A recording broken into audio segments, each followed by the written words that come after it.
నమస్కారం news vision కు స్వాగతం. ముందుగా ముఖ్యాంశాలు.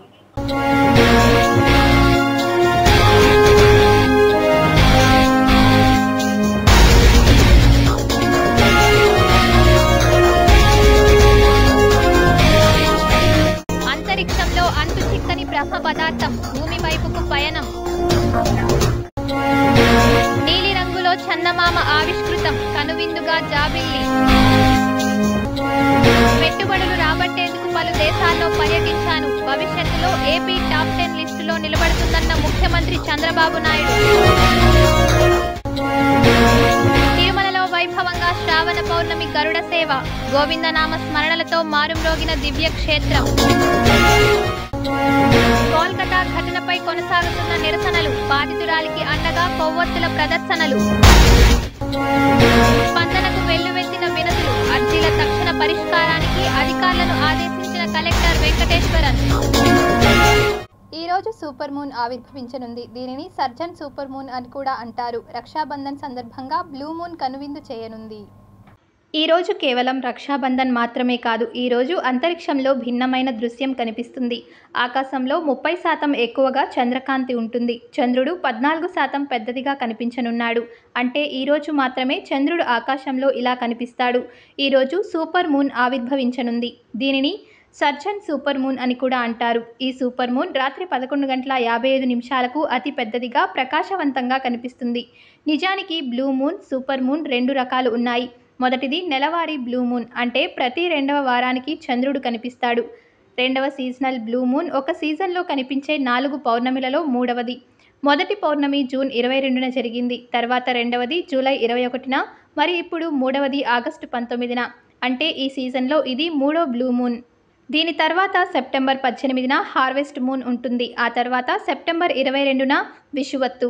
నాసా ప్రకారం సీజనల్ బ్లూ మూన్ ప్రతి 2-3 సంవత్సరాలకు ఒకసారి సంభవిస్తుంది. ఇలా అక్టోబర్ 2020, ఆగస్టు 2021, ఇప్పుడు దీని తర్వాత వచ్చే సీజనల్ బ్లూ మూన్ మే 2027లో కనిపిస్తుంది.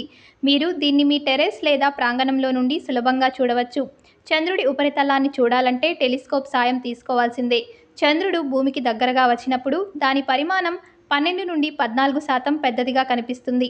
సాధారణంగా భూమి నుండి చంద్రుని దూరం 4,06,300 కిలోమీటర్లు. కానీ ఈ దూరం 3,56,700 కిలోమీటర్లకి తగ్గినప్పుడు చంద్రుడు పెద్దదిగా కనిపిస్తాడు. అందుకే దీన్ని సూపర్ మూన్ అంటారు. ఈ సమయంలో చంద్రుడు తన కక్షలో తిరుగుతూ భూమికి దగ్గరగా వస్తాడు. ఎందుకంటే చంద్రుడు భూమి చుట్టూ వృత్తాకార కదలికలో తిరుగుతాడు. ఇది దీర్ఘవృత్తాకార కక్షలో తిరుగుతుంది. ఇలాంటి పరిస్థితుల్లో భూమికి దగ్గరగా రావడం ఖాయం. దగ్గరగా రావడం వల్ల దీని ప్రకాశం కూడా పెరుగుతుంది. అంతరిక్షం అద్భుతాలమయం. పరిశోధించే కొద్దీ కొత్త సంగతులు వెలుగులోకి వస్తూనే ఉంటాయి. అంతరిక్ష పరిశోధనలకు సంబంధించిన ఏ చిన్న వార్త అయినా ఆసక్తి రేపుతుంది.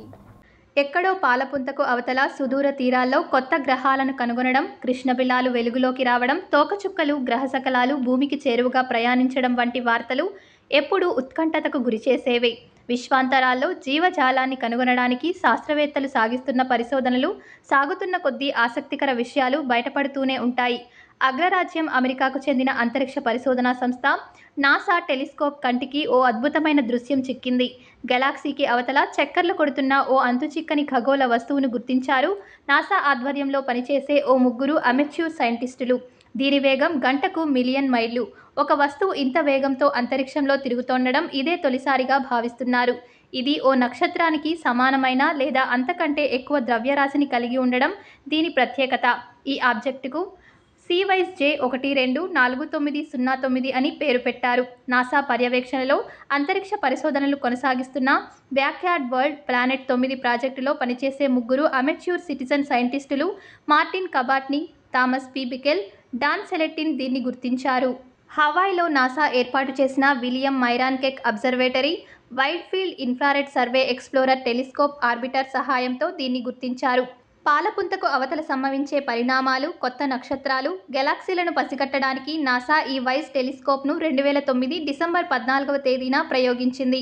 ప్లానెట్ 9 ద్వారా 4,000కు పైగా ఖగోళ వస్తువులను గుర్తించామని, అవన్నీ కూడా పాలపుంత మధ్య తిరుగుతుంటాయని మార్టిన్ వివరించారు. CYSJ వస్తువు మాత్రం గెలాక్సీ అవతల 1,000,000 మైళ్ళ వేగంతో తిరుగుతుండడం ఆశ్చర్యానికి గురిచేస్తోందని పేర్కొన్నారు. శ్రీరామచంద్ర పుష్కరిణిలో ఎమ్మెల్యే ఆరణి శ్రీనివాసులు మహిళలకు రక్షాబంధన్ శుభాకాంక్షలు తెలియజేశారు. శ్రీరామచంద్ర పుష్కరిణిలో మహిళా వాకర్స్ ఎమ్మెల్యే ఆరణి శ్రీనివాసులకి రాఖీ కట్టి శుభాకాంక్షలు తెలియజేశారు. ఈ సందర్భంగా ఆరణి శ్రీనివాసులు మాట్లాడుతూ నడక వల్ల ఆరోగ్యం పెంపొందుతుందని, తద్వారా రోగాలు దరిచేరవన్నారు. వాకింగ్ చేస్తున్న మహిళలను పేరు పేరున పలకరించి రాఖీ శుభాకాంక్షలు తెలియజేశారు. ఆరోగ్యవంతంగా ఉండాలంటే వాకింగ్ తప్పనిసరి అని, వాకింగ్ చేయడం ద్వారా అనేక ప్రయోజనాలున్నాయన్నారు.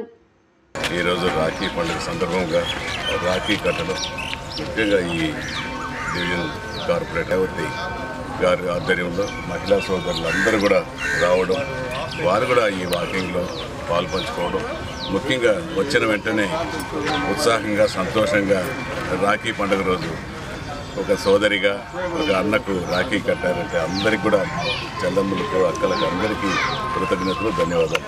జీవనోపాధుల సర్వేను పరిశీలించారు తిరుపతి నగరపాలక సంస్థ కమిషనర్ మౌర్య. తిరుపతి నగరపాలక సంస్థ పరిధిలో మెప్మా ఆధ్వర్యంలో నిర్వహిస్తున్న జీవనోపాధుల సర్వేను కమిషనర్ ఎన్ మౌర్య పరిశీలించారు. సోమవారం నగరంలోని దాసరి మఠంలో జరుగుతున్న సర్వేను పరిశీలించి మెప్మా అధికారుల వద్ద వివరాలు తెలుసుకున్నారు. ఈ సందర్భంగా కమిషనర్ మాట్లాడుతూ సంఘంలో ఉన్న ప్రతి మహిళా కుటుంబం యొక్క వివరాలు నమోదు చేయాలని అన్నారు. వారి యొక్క ఆర్థిక స్థితిగతులు తెలుసుకొని వారికి జీవనోపాధి కల్పించి ఆర్థికంగా అభివృద్ధి చేయడమే ఈ సర్వే ఉద్దేశమని తెలిపారు. అంతకుముందు రామాపురం వద్ద గల బయో మైనింగ్ ప్లాంట్ను ఇంజనీరింగ్ అధికారులతో కలిసి పరిశీలించారు. పైరాగిపట్టణలో జరుగుతున్న డ్రింకింగ్ వాటర్ ఫ్రమ్ ట్యాప్ సర్వేను రెవెన్యూ అధికారులతో కలిసి పరిశీలించారు. ప్రతి ఇంటికి సురక్షితమైన త్రాగునీరు అందించాలనే ఉద్దేశంతో ఈ సర్వే నిర్వహిస్తున్నామని అన్నారు. అమ్యూనిటీ అడ్మిన్ సెక్రటరీలు కలిసి ఈ సర్వేను పక్కాగా నిర్వహించాలని అన్నారు. ఇందులో ఎటువంటి పొరపాట్లకు తావు లేకుండా సర్వే చేయాలని అన్నారు.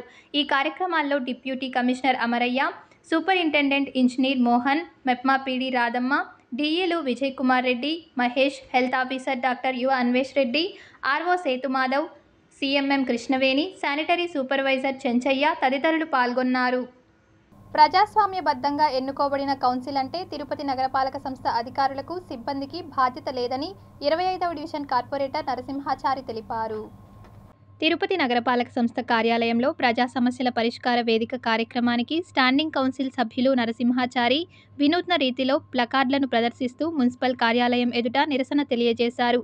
గడిచిన 3 సంవత్సరాలుగా తిరుపతి 25వ డివిజన్లో ఉన్న సమస్యలను పరిష్కరించడంలో నగరపాలక సంస్థ అధికారులు అలసత్వం వహిస్తున్నారని, తమకు ఉన్న 16 నెలల గడువులో పెండింగ్లో ఉన్న సమస్యలను పరిష్కరించాలని కోరారు. గడిచిన 2 సంవత్సరాలుగా అనేక మార్లు నగరపాలక సంస్థ అధికారులకు, సిబ్బందికి సమస్యలను విన్నవించినప్పటికీ పరిష్కరించడంలో అలసత్వం వహిస్తున్నారని, ఇప్పటికైనా సమస్యలను పరిష్కరించే దిశగా అడుగులు వేయాలని అధికారులను కోరారు. అనేక సార్లు గత 3 సంవత్సరాలుగా 3.5 సంవత్సరంగా కౌన్సిల్ అడిగాం, వ్యక్తిగతంగా కలిసాం, స్పందనలో ఇచ్చాం. ఎటువంటి ఉపయోగం లేకపోగా ఈ పనులన్నీ కూడా 1 ఇంచు కూడా ముందుకు జరగలేదు. మాకున్న సమయం ఇంకా 16 నెలలు మాత్రమే. ఇంకా కూడా వార్డుల్లో పని చేయకపోతే, పని చేయించలేకపోతే కార్పొరేటర్లుగా మేము గెలవడం కానీ ప్రజలకు సేవ చేయడం అనేది ఇంకా కళ్ళే. పూర్తిగా వ్యర్థంగా నిలబడిపోయిన 5 సంవత్సరాల కార్పొరేటర్లు అని ముద్రేసుకునే దానికన్నా కూడా పోరాటం అన్నా చేస్తే కనీసం ప్రజల మద్దతు ఉంటుందనే ఉద్దేశంతో వీలు లేక గతి లేక ఈ కార్యక్రమానికి కూర్చున్నాము. అర్జీదారుల నుండి వచ్చిన సమస్యలను పరిష్కరించడంలో అధికారులు నిర్లక్ష్యం వహిస్తే చర్యలు తప్పవని అదనపు కమిషనర్ చరణ్ తేజ్ రెడ్డి తెలిపారు. తిరుపతి నగరపాలక సంస్థ కార్యాలయంలో ప్రజా సమస్యల పరిష్కార వేదిక కార్యక్రమాన్ని నిర్వహించారు. తిరుపతిలోని పలు డివిజన్ల నుండి ప్రజలు విచ్చేసి సమస్యలను విన్నవించారు. సమస్యలను త్వరితగతిన పరిష్కరించే దిశగా అధికారులు కృషి చేయాలని అదనపు కమిషనర్ చరణ్ తేజ్ రెడ్డి తెలిపారు. ఉత్తరమాడ వీధిలో సమస్య ఉండడంతో మన స్పందన కార్యక్రమానికి వచ్చాను. ఇంటికి రోడ్డుకు మధ్యలో చెట్టు ఉన్నది. ఆ చెట్టు వల్ల ఇంటి పునాదులు, గోడలు నెర్రులు వదిలిందే ప్రాబ్లంగా ఉంది. మోరోవరు ఆ చెట్టు ఆకులు డ్రైనేజీలో పడడంతో డ్రైనేజీ బ్లాక్ అవుతున్నది. కమిషనర్ గారికి విన్నవించుకున్నాను. స్పందన కార్యక్రమంలో తగు చర్యలు తీసుకొని త్వరగా పరిష్కరించమని చెప్పి డిప్యూటీ కమిషనర్ గారు నా విన్నపాన్ని తీసుకున్నారు. తగు చర్యలు తీసుకోమని డిపార్ట్మెంట్ వాళ్లకు తెలియజేశారు. దేశంలోనే 2వ అతిపెద్ద ప్రభుత్వ బ్యాంకుగా బ్యాంక్ ఆఫ్ బరోడా విరాజిల్లుతుందని జోనల్ మేనేజర్ రితీష్ కుమార్ తెలిపారు. Tirupati TP area branch bank of Baroda ఆధునీకరించిన బ్యాంక్ను ముఖ్య అతిథులుగా zonal manager Ritesh Kumar, regional manager Amarnath Reddy, chief manager Munishekar ముఖ్య అతిథులుగా విచ్చేసి బ్యాంకును ప్రారంభించారు. ఈ సందర్భంగా ముఖ్య అతిథులుగా విచ్చేసిన వారికి పూర్ణ కుంభంతో స్వాగతం పలికి బ్యాంక్ సిబ్బంది, బ్యాంక్ ఖాతాదారులు వారిని సన్మానించి సత్కరించారు. మొదటగా స్వామివారికి ప్రత్యేక పూజలు చేసి జ్యోతి ప్రజ్వలన చేశారు. ఈ సందర్భంగా వారు మీడియాతో మాట్లాడుతూ ప్రభుత్వం అందిస్తున్న సంక్షేమ పథకాలను తమ బ్యాంకు ద్వారా అందజేయడం జరుగుతుందని, ప్రభుత్వానికి ప్రజలకు వారధిగా బ్యాంక్ ఆఫ్ బరోడా నిలుస్తుందన్నారు. ప్రజలందరూ ఆర్థికంగా అభివృద్ధి చెందాలని, బ్యాంక్ ఆఫ్ బరోడాలో ఏ బ్యాంకులో లేని విధంగా డిపాజిట్ పథకాలు, లోన్ సౌకర్యాలు అందిస్తున్నామని తెలిపారు. ముఖ్యంగా వ్యవసాయ, బంగారు రుణాలను అతి తక్కువ వడ్డీ ధరలకే ఖాతాదారులకు అందిస్తున్నామన్నారు. బ్యాంక్ ఆఫ్ బరోడా అందిస్తున్న సేవలను, సౌకర్యాలను ఖాతాదారులు సద్వినియోగం చేసుకుని బంగారు భవితకు బాటలు వేసుకోవాలని కోరారు. అంతకుముందు Tirupati GTPL telecom city cable general manager Ramachandra Reddy విచ్చేసి zonal manager, regional manager, chief మేనేజర్ను శాలువతో సత్కరించి బ్యాంక్ ఆఫ్ బరోడా అందిస్తున్న సేవలను అభినందించారు. They are rendering very beautiful and good service to us. We are very much thankful to him. On behalf of City Cable News Channel, you are most welcome to opening this refreshable premises. Thank you very much. The Holy City is always welcoming you people. After resuming his office here, he developed like anything. He is visiting each and every office without hesitation. So he is doing his level best. I am congratulating you and everybody of the staff for the rendering good service to us. I urge upon all the customers and even non-customers to come and enjoy the services of Bank of Baroda. You name anything, and Bank of Baroda offers all the financial services, and since we are a public sector bank, we participate in all government schemes. Whatever you name it, we are there. చాలా ఆధునీకరణతో మంచి state of art టెక్నాలజీతో start చేయడం అంది. తిరుపతి ప్రముఖుల పట్టణంలో ఉన్న ప్రజలందరికీ విజ్ఞప్తి చేస్తున్నాను సార్, ఈ బ్రాంచ్ యొక్క సౌకర్యాలను విరివిగా ఉపయోగించుకొని దేశంలోనే ప్రీమియర్ బ్యాంక్, రెండవ అతిపెద్ద గవర్నమెంట్ బ్యాంక్గా మా బ్యాంకు ఉంది. భారతదేశపు అంతర్జాతీయ బ్యాంక్ అనే ట్యాగ్ లైన్తో మేము ఉన్నందువల్ల మన బ్రాంచెస్ కానీ ఆఫీసెస్ కానీ ఇట్లా మంచి లుక్, కస్టమర్స్ వచ్చినప్పుడు ఆహ్లాదకరమైన వాతావరణం ఉండాలనే ఉద్దేశంతో ఈ విధంగా ఉన్న బ్రాంచెస్ అన్నీ కూడా మా ఆర్ఎం గారు చొరవ తీసుకుని మా హైయర్ అథారిటీస్ యొక్క పర్మిషన్తో మీకు ఇక్కడ కూడా ఇంకా క్యాష్ డిపాజిట్ మిషను కస్టమర్లు చాలామంది డిమాండ్ చేశారు. క్యాష్ డిపాజిట్ మిషన్ పెడుతున్నాము. ఈ లాబీ అనేది కూడా మనం మీకు 90% సేవలు హాలిడేస్ కూడా అందే విధంగా మేము ఈ లాబీని ప్రారంభిస్తున్నాం ఇక్కడ. ఆ ఉద్దేశంతోనే దీన్ని రీఫర్బిష్మెంట్ చేయడం జరిగింది. తిరుపతి అర్బన్ జిల్లా పోలీస్ ఉన్నతాధికారులు, మున్సిపల్ కమిషనర్ తక్షణమే స్పందించి జ్యోతి సర్కిల్ వద్ద పోలీస్ అవుట్పోస్ట్ ఏర్పాటు చేయాలని స్థానికులు విన్నవిస్తున్నారు. తిరుపతి జ్యోతి థియేటర్, గిరిపురం సర్కిల్ వద్ద గతంలో పోలీస్ అవుట్పోస్ట్ ఉండేదని, అయితే రోడ్డు డ్రైనేజీ అభివృద్ధి పనులు జరుగుతున్న నేపథ్యంలో అవుట్పోస్ట్ను తరలించారు. పనులు పూర్తయినప్పటికీ పోలీస్ అవుట్పోస్ట్ను ఇంతవరకు ఏర్పాటు చేయకపోవడంతో అటువైపుగా వచ్చి వెళ్లే బస్సుల తాకిడి ఎక్కువగా ఉండడం వల్ల రాత్రి సమయాల్లో సుదూర ప్రాంతాలకు వెళ్లిన మహిళలు, తిరుగు ప్రయాణంలో బస్సులో వచ్చిన వారు రాత్రి సమయంలో జ్యోతి థియేటర్ సర్కిల్ వద్ద మహిళలు ఇబ్బందులకు గురవుతున్నారని, పోలీస్ అవుట్పోస్ట్ ఏర్పాటు చేయగలిగితే నగరవాసులకు ఉపయోగపడుతుందని స్థానికులు కోరుతున్నారు. జ్యోతి థియేటర్ సర్కిల్ దగ్గర గతంలో పోలీస్ అవుట్పోస్ట్ అనేది ఉండేది. కానీ అక్కడ ఒక కాలువ స్లాబ్ అంటే స్లోప్ నిర్మించడం ఒక ప్రక్రియలో అక్కడ పోలీస్ అవుట్పోస్ట్ అనేది తొలగించడం జరిగింది. కానీ అది తిరిగి మళ్ళీ అక్కడ పోలీస్ అవుట్పోస్ట్ అనేది పట్టకపోవడం నిజంగానే చాలా బాధాకరమైన విషయము. ఎందుకంటే జ్యోతి థియేటర్ సర్కిల్ అనేది చాలా సెన్సిటివ్ ఏరియా. రాత్రిపూట అల్లరి మోకలు ఎక్కువ తిరగడము, వీళ్ళని అరికట్టలేకపోవడము, అంటే పోలీసులు మామూలుగా పెట్రోలింగ్కి వచ్చినప్పుడు ఏమంటే అక్కడ ఎవరు లేకపోవడమో, వాళ్ళు లేని సమయంలో ఏమవుతుందని భయాందోళనకి కొంతమంది అక్కడ బిక్కుబిక్కుమంటూ బ్రతుకుతున్నారు. ఇంకొకటి అక్కడ మనకు పోలీస్ సిగ్నల్ అనేది ఖచ్చితంగా ఏర్పాటు చేయాల్సిన పరిస్థితి ఈరోజు ఖచ్చితంగా ఉన్నది. ఎంపీఈఓలకు పనికి తగిన వేతనం చెల్లించి ఉద్యోగ భద్రత కల్పించాలని నిరసిస్తూ ఎంపీఈఓలు సోమవారం చిత్తూరు జిల్లా కలెక్టర్ సుమిత్ కుమార్ కు వినతి పత్రం అందజేశారు. రాయలసీమ జోన్ అధ్యక్షులు రెడ్డి ప్రసాద్ మాట్లాడుతూ గత 3 సంవత్సరాల క్రితం ప్రభుత్వం 250 మంది ఎంపీఈఓలను అనంతపురం జిల్లా నుండి చిత్తూరు జిల్లాకు తీసుకువచ్చి వ్యవసాయ క్షేత్రాల్లో రైతులకు సేవలు చేయాల్సిందిగా ఆదేశాలు జారీ చేశారని తెలిపారు. అతి తక్కువ వేతనం 12,000 రూపాయలు ఇస్తూ ఉండడంతో సగానికి పైగా సిబ్బంది మధ్యలో ఉద్యోగం వదిలేసి వెళ్లిపోయినట్టు విన్నవించారు. అప్పటి నుండి 115 మంది ఎంపీఈఓలు జిల్లాలో విధులు నిర్వహిస్తున్నట్లు పేర్కొన్నారు. వారికి కూడా 5 నెలలుగా జీతాలు చెల్లించలేదని, వెంటనే పెండింగ్ జీతాలు చెల్లించాలని డిమాండ్ చేశారు. అలాగే పనికి తగిన వేతనం ఇస్తూ ఉద్యోగ భద్రత కల్పించి ఎంపీఈఓలకు న్యాయం చేయాలని కోరారు. ఈ కార్యక్రమంలో ఎంపీఈఓ నాయకులు శేషు తదితరులు పాల్గొన్నారు. చిత్తూరు జిల్లాలో ఆ ఓడి క్యాన్సిల్ చేసి రిటర్న్ వేయవలసిందిగా అనంతపురికి కోరుతున్నాము. 12,000 రూపాయలతో ఇంటి అద్దె, పెట్రోల్ ఖర్చులు, తల్లిదండ్రుల అనారోగ్య పరిస్థితులు దృష్టిలో పెట్టుకొని కొంతమంది జీతాలు సరిపోక ఉద్యోగాన్ని వదిలేసి వెళ్తున్న వారి పరిస్థితి కూడా మా అనంతపురం జిల్లాలో సమస్య ఉంది. అయినప్పటికీ గవర్నమెంట్ దిగి వచ్చి మాకు న్యాయం చేస్తుందని ఇప్పటికి కూడా మేము కొంతమందిగా వర్క్ అలానే చేస్తున్నాము. దయచేసి మమ్మల్ని మా జిల్లాకి పంపించవలసిందిగా కోరుతున్నాము. చిత్తూరు జిల్లా కలెక్టర్ కార్యాలయంలో సోమవారం ప్రజా సమస్యల పరిష్కార వేదిక కార్యక్రమం కలెక్టర్ సుమిత్ కుమార్ అధ్యక్షతన జరిగింది. జిల్లాలోని ప్రజలు అధిక సంఖ్యలో పాల్గొని తమ సమస్యలను పరిష్కరించాలని జిల్లా అధికారులకు వినతిపత్రం అందజేశారు. ఇందులో అధిక శాతం రెవెన్యూ సంబంధించిన సమస్యలు అధికంగా ఉన్నాయి. నిర్ణీత గడువులోపు సమస్యలు పరిష్కరించాలని సంబంధిత శాఖలకు వినతి పత్రాలు బదిలీ చేశారు. ఈ కార్యక్రమంలో జిల్లా స్థాయి అధికారులు తదితరులు పాల్గొన్నారు. ప్రపంచ ఫోటోగ్రాఫర్ల దినోత్సవాన్ని పురస్కరించుకుని నవజీవన్ అందుల శరణాలయంలో అన్నదాన కార్యక్రమాన్ని చేపట్టారు. తిరుపతి తిరుచానూరు రోడ్డులోని నవజీవన్ అందుల శరణాలయంలో ఫోటోగ్రాఫర్ల దినోత్సవంను పురస్కరించుకుని అన్నదాన కార్యక్రమం చేపట్టారు.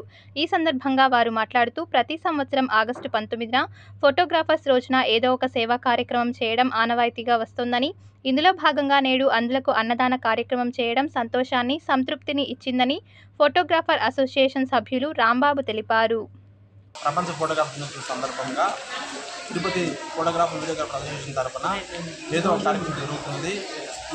ఈ రోజున ఈ నవజీవన్లో వృద్ధులకి అన్నదానము, బ్లైండ్ పీపుల్స్కి అన్నదానం చేయడం జరిగింది. ఇలా చేయడం వలన మా యూనియన్కి, మా కూడా యూనియన్ మెంబర్స్కి అందరికీ చాలా సంతోషంగా ఉన్నది. ఆంధ్రప్రదేశ్లోని చిన్న సన్నకారు రైతులకు వేరుశనగ ప్రధాన పంట అని అగ్రికల్చర్ కాలేజ్ ఏడీఆర్ సుమతి తెలిపారు. వేరుశనగ దేశంలోనే అతి ముఖ్యమైన ఆహారం మరియు వాణిజ్య పంటల్లో ఒకటని తెలిపారు. వేరుశనగ గింజల్లో సగటున 48% నూనె, 25.3% మాంసకృత్తులు, ఇతర ఖనిజాలు, కాల్షియం, ఇనుము, జింకు మరియు vitamin B complex, thiamine, riboflavin, niacin విటమిన్లు పుష్కలంగా ఉంటాయని ప్రధాన శాస్త్రవేత్త, వ్యవసాయ వాతావరణ విభాగం సుమతి తెలిపారు. ఇక్కడ ముఖ్యంగా మేము చెప్పాల్సింది ఏమంటే, ఈ నెల 11వ తారీఖున ప్రధానమంత్రి చేతుల మీదుగా 109 వంగడాలు వివిధ పంటలలో విడుదల చేయడం జరిగింది. అందులో ముఖ్యంగా వేరుశనగ నుండి కోనార్క అన్న వెరైటీని రిలీజ్ చేయడం జరిగింది. ఆంధ్రప్రదేశ్ నుండి 3 వెరైటీస్ వచ్చాయి.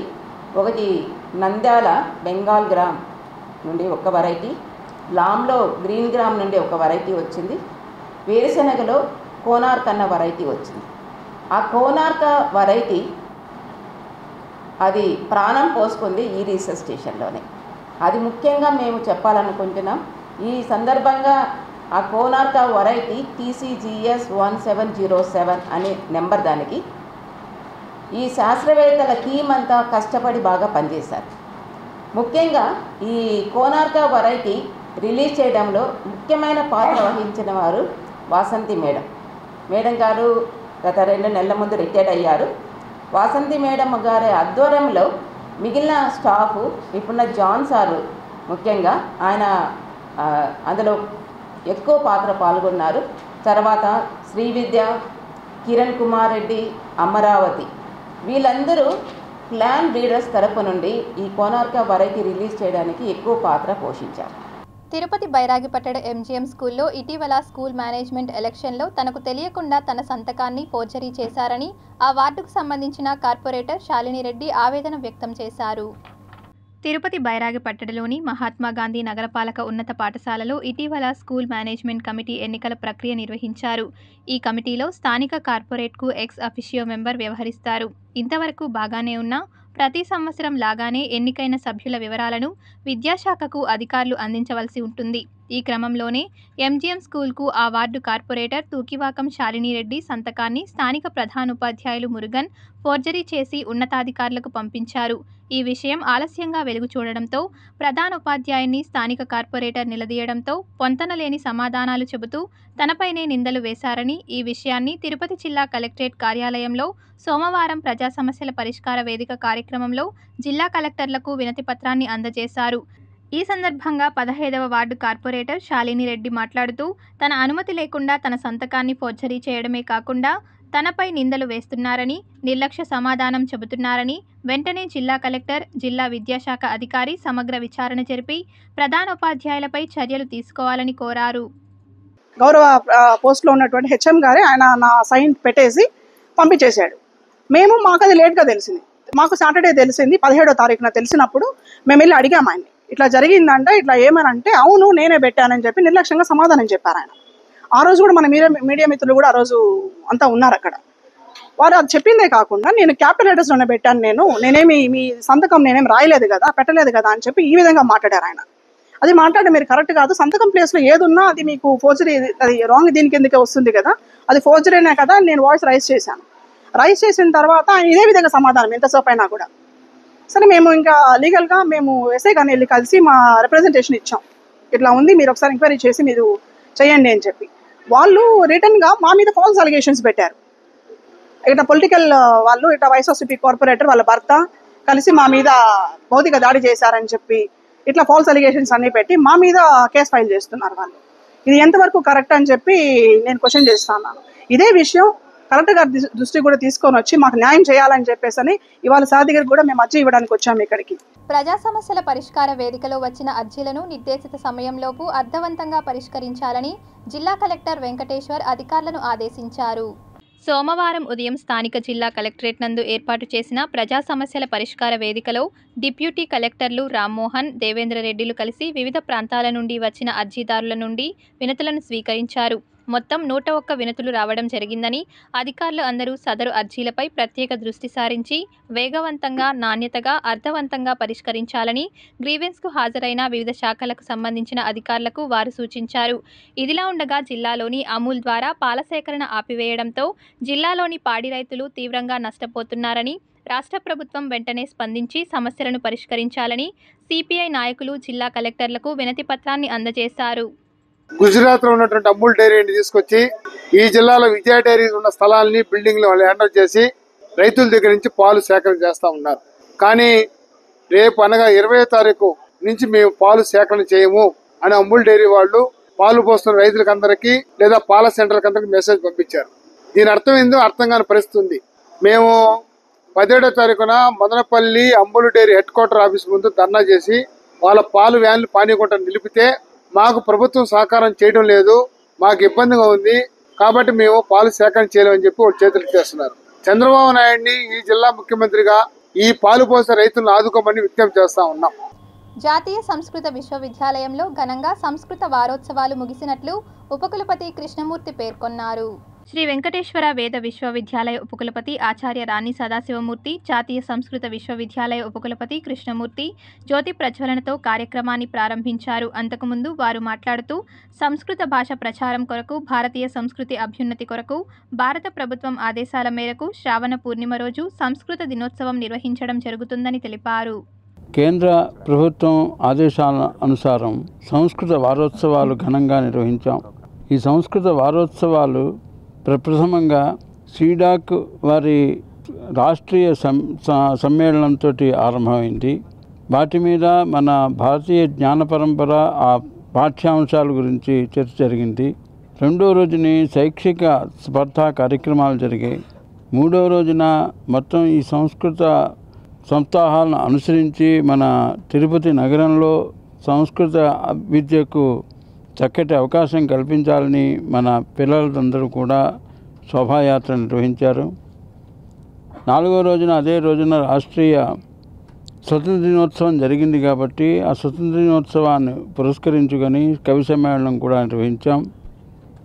ఆ తర్వాత సాంస్కృతిక కార్యక్రమాలు జరిగాయి, స్పర్ధలు కూడా జరిగాయి. ఆ పైన ఈ రోజున మనం సాంస్కృతిక సప్తాహ ముగింపు ఉత్సవాలని జరుపుకుంటున్నాం. విశేషంగా వేదిక విశ్వవిద్యాలయం కులపతులు ప్రొఫెసర్ రాణి సదాశివమూర్తి గారు ఇక్కడ ముఖ్య అతిథిగా వచ్చారు. శ్రీకాళహస్తీశ్వర స్వామి అమ్మవార్లను సీఎం సెక్రటరీ కార్తికేయ మిశ్రా దర్శించుకుని మొక్కులు చెల్లించుకున్నారు. ఆంధ్రప్రదేశ్ రాష్ట్ర ముఖ్యమంత్రి సెక్రటరీ కార్తికేయ మిశ్రా సోమవారం శ్రీకాళహస్తీశ్వర స్వామి అమ్మవార్లను దర్శించుకున్నారు. సీఎం సెక్రటరీ వెంట తిరుపతి జిల్లా కలెక్టర్ వెంకటేశ్వర్, జాయింట్ కలెక్టర్ శుభం బన్సల్ స్వామి అమ్మవార్లను దర్శించుకున్నారు. వీరికి ఆలయ అధికారులు స్వాగతం పలికి దర్శన ఏర్పాట్లు చేయించారు. అంతకుముందు మృత్యుంజయ స్వామి లింగం వద్ద వేద పండితులు ఆశీర్వచనం పలికి స్వామి అమ్మవార్ల తీర్థ ప్రసాదాలను అందించారు. తిరుపతిలోని శ్రీ సిటీలో ఏపీ సీఎం చంద్రబాబు పర్యటించారు. ఈ సందర్భంగా ఆయన మాట్లాడుతూ శ్రీ సిటీలోని 8,000 ఎకరాల్లో పరిశ్రమలు ఏర్పాటయ్యాయి. శ్రీ సిటీలో 220 కంపెనీలు ఏర్పాటుకు అవకాశం ఉందని తెలిపారు. త్వరలో పారిశ్రామిక పాలసీని విడుదల చేస్తామని ముఖ్యమంత్రి చంద్రబాబు నాయుడు తెలిపారు. ఫుడ్ ప్రాసెసింగ్ పరిశ్రమలు ఏర్పాటయ్యాయి. $4.5 బిలియన్ పెట్టుబడి సాధించడం గొప్ప విషయం. పారిశ్రామికవేత్తలు ఉపాధి సంపదను సృష్టిస్తున్నారు అని ఆయన చెప్పుకొచ్చారు. 15% గ్రోత్తో అభివృద్ధి చెందడమే లక్ష్యంగా పనిచేస్తాం. పీపీపీ మోడల్ ద్వారా రాష్ట్రంలో అభివృద్ధి పనులు వేగవంతం చేస్తామన్నారు. గతంలోనూ హైటెక్ సిటీని పీపీపీ మోడల్ ద్వారానే అభివృద్ధి చేశామని సీఎం చంద్రబాబు పేర్కొన్నారు. కాగా పరిశ్రమల ద్వారా ప్రభుత్వానికి ఆదాయం పెరుగుతుంది అని ముఖ్యమంత్రి చంద్రబాబు అన్నారు. పరిశ్రమలు పెట్టుబడుల సాధన కోసం పలు దేశాలు పర్యటించాను. ఒకప్పుడు ఐటీ అంటే బెంగళూరు అనేవాళ్ళు. అలాంటిది ఛాలెంజ్గా తీసుకుని హైదరాబాద్ ఐటీ హబ్గా మార్చాను. ఇక ప్రపంచంలో ఎక్కడికెళ్లినా భారతీయులు ఉంటారు. ప్రతి 4 ఐటీ నిపుణుల్లో భారతీయులు ఒకరుంటారు. ఇప్పుడు అమరావతి నిర్మాణం జరుగుతోంది. ఉత్పత్తి, రవాణా ఖర్చులు తగ్గించేలా చర్యలు తీసుకోవాలి. రాజధానిలో అన్ని రకాల సౌకర్యాలు ఉండేలా నిర్మాణం చేపడతాం. ఎలక్ట్రానిక్ వాహనాలపై ఫోకస్ పెట్టామని చంద్రబాబు పేర్కొన్నారు. Today I am very happy. Day by day development has taken place.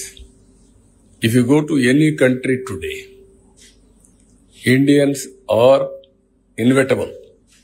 For any development, IT means Indian. For every 4 IT professionals in the world, 1 is Indian.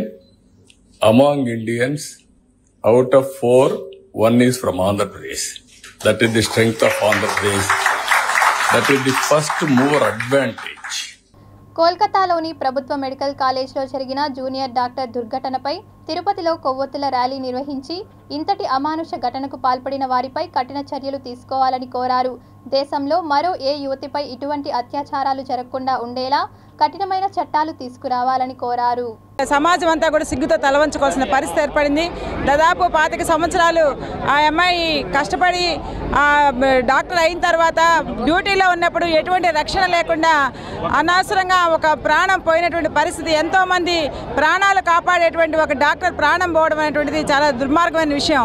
ఈరోజు కేంద్ర ప్రభుత్వం ఈ విషయాల్లో జోక్యం చేసుకొని వెంటనే వారిని అరెస్ట్ చేసే విధంగా, ఆ రాష్ట్ర ప్రభుత్వం వెంటనే అరెస్ట్ చేసి వాళ్ళకి తగిన శిక్షలు వేసే విధంగా చర్యలు తీసుకోవాల్సిన అవసరం ఎంతైనా ఉంది. పని ప్రదేశంలో మహిళలకి రక్షణ కల్పించాలి అని చెప్పేసి సుప్రీంకోర్టు చెప్పినప్పటికీ ఈరోజు అట్లాంటి పరిస్థితి ఏది కూడా లేనటువంటి పరిస్థితి అనేది ఉంది. అట్లనే అంతర్గత కమిటీలను ఏర్పాటు చేయాలి, లైంగిక వేధింపులు అడ్డుకోవాలంటే అని చెప్పేసి చెప్పారు. ఇవి ఏవి కూడా జరగనందువల్ల ఈరోజు పని ప్రదేశంలో మహిళలపైన లైంగిక దాడులు కానీ అత్యాచారాలు కానీ జరుగుతున్నాయి. మహిళల భద్రత ఎంతవరకు అనేటటువంటిది ఈరోజు ఈ సమాజం ప్రశ్నిస్తోంది పాలకుల్ని. ఈరోజు స్వాతంత్రం వచ్చే ముందు మహాత్మా గాంధీ గారు ఒక మాట అన్నారు, అర్ధరాత్రి ఒంటరిగా మహిళ తిరగలిగినప్పుడే మనకు నిజమైనటువంటి స్వాతంత్రం వచ్చినట్టు అని. అయితే ఈరోజు పని ప్రదేశాల్లో కూడా 10 మంది ఉన్నటువంటి చోట కూడా ఈరోజు రక్షణ లేనటువంటి పరిస్థితుల్లో ఈ దేశానికి మనకు నిజమైనటువంటి స్వాతంత్రం వచ్చిందా అనేటటువంటిది ఈ సమాజం ప్రశ్నిస్తోంది. కలియుగ ప్రత్యక్ష దైవం తిరుమల శ్రీవారి ఆలయంలో పౌర్ణమి సందర్భంగా గరుడ సేవ కన్నుల పండుగగా జరిగింది. సాయంత్రం 7 గంటలకు గరుడ వాహన సేవ ప్రారంభమై రాత్రి వరకు కొనసాగింది. అంతకుముందు ఆలయంలో స్వామివారికి ప్రత్యేక పూజలు నిర్వహించారు. సర్వాలంకార భూషితుడైన మలయప్ప స్వామివారు గరుడునిపై కొలువుదీరి ఆలయ మాడవీధుల్లో విహరించి భక్తులను కటాక్షించారు. ఈ సందర్భంగా స్వామివారికి మంగళ నీరాజనాలు పలికారు. పౌరాణిక నేపథ్యంలో 108 వైష్ణవ దివ్య దేశాలలోనూ శ్రీవారి బ్రహ్మోత్సవాలలోనూ గరుడ వాహన సేవ అతి కీలకమైనదిగా భావిస్తారు. ఈ కార్యక్రమంలో తిరుమల పెద్ద జిఆర్ స్వామి, చిన్న జిఆర్ స్వామి, ఆలయ డిప్యూటీ ఈవో లోకనాథం పాల్గొన్నారు. Tirupati gold jewellery and silver merchants association సమాచారం మేరకు తిరుపతి లోకల్ బులియన్ మార్కెట్లో బంగారం వెండి ధరలు ఇలా ఉంటాయి. 24 క్యారెట్ల అపరంజి బంగారం 10 గ్రాముల ధర 73,710 రూపాయలు. 22 క్యారెట్ల బంగారం 1 గ్రాము ధర 6,670 రూపాయలు. వెండి 1 కేజీ ధర 86,100 రూపాయలు. రీటైల్ వెండి 1 గ్రాము ధర 89 రూపాయల 10 పైసలుగా ఉంటుంది. వార్తలు ముగించే ముందు ముఖ్యాంశాలు మరోసారి.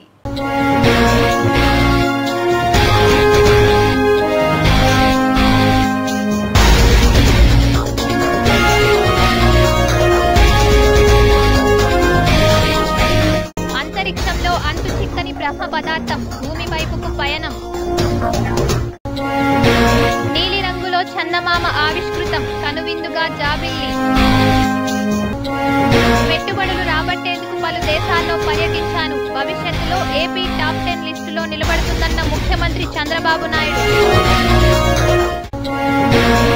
తిరుమలలో వైభవంగా శ్రావణ పౌర్ణమి గరుడ సేవ. గోవిందనామ స్మరణలతో మారుమ్రోగిన దివ్య క్షేత్రం. కోల్కతా ఘటనపై కొనసాగుతున్న నిరసనలు. బాధితురాలికి అండగా కొవ్వొత్తుల ప్రదర్శనలు. స్పందనకు వెల్లువెత్తిన వినతులు. అర్జీల తక్షణ పరిష్కారానికి అధికారులను ఆదేశించిన కలెక్టర్ వెంకటేశ్వరన్. ఈ వార్తలు ఇంతటితో సమాప్తం. సమగ్ర సమాచారంతో న్యూస్ విషన్లో మళ్ళీ కలుద్దాం. అంతవరకు సెలవు. నమస్కారం.